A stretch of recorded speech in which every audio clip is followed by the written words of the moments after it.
All right, let's talk about something every single engineer knows deep down. That feeling, that one tiny mistake can throw a wrench in a project, stall your career, or just drive you crazy. Today, we're diving into the ultimate engineer survival guide to help you sidestep those common traps.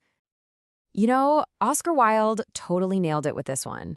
Mistakes, they're going to happen. It's how we learn, it's how we get better. In engineering, making mistakes is practically a rite of passage. But let's be real, they can also be super painful, a huge time sink, and seriously expensive. So here's the thing. What if you could get all that experience without having to make all those mistakes yourself? Well, that's what we've done. We've dug through countless articles, forum threads, and project postmortems to give you a clear roadmap. Think of it as a cheat code for getting ahead. Okay, let's start where it all begins, right at the keyboard, with the code itself.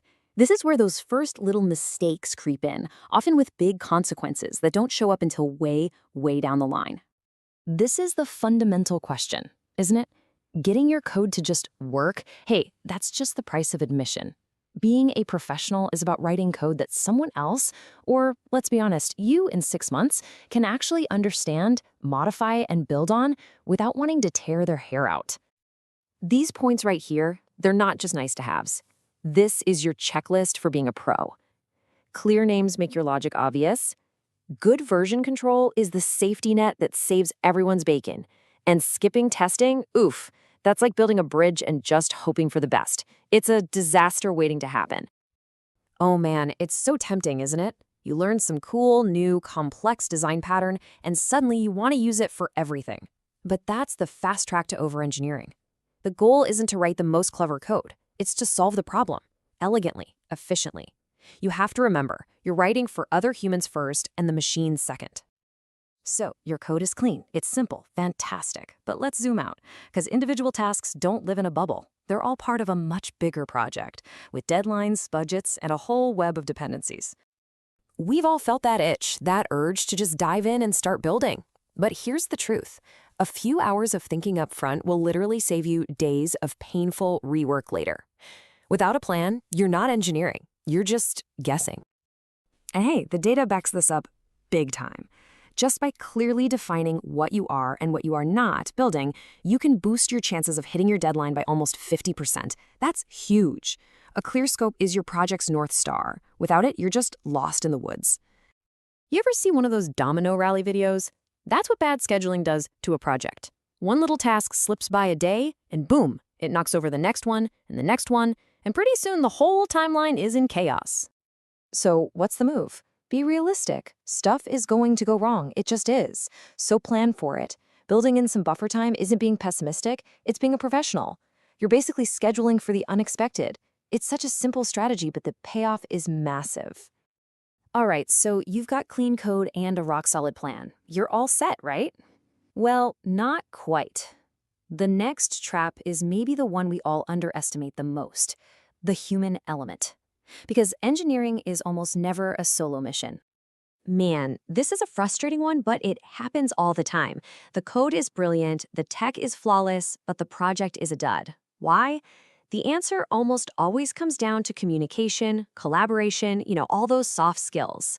Because even the best technical solution is totally worthless if it doesn't actually solve the business problem. It really boils down to this. Technical skills are about what you can do, but soft skills are about how you do it. And here's the kicker. Technical skills have a shelf life. The hot new framework you master today might be a fossil in 5 years. But your ability to communicate clearly, to work well with others, that stuff just gets more and more valuable over time. Just look at that number, 81%. This research is incredible. It shows that the quality of teamwork, how people talk, trust, and work together, is a way, way better predictor of success than how brilliant any one person on the team is.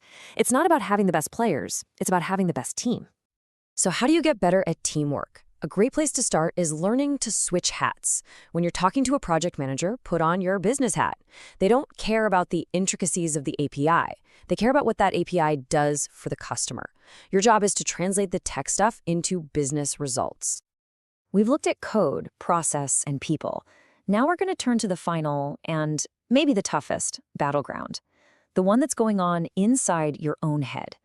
The psychological side of engineering is real, and pretending it doesn't exist is a huge mistake. Does this sound a little too familiar? Yeah, you're not alone.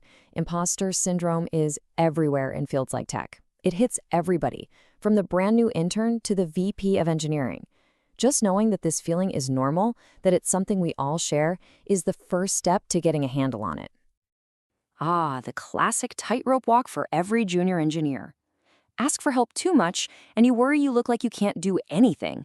But never ask for help. You'll get stuck, waste time, and learn slower.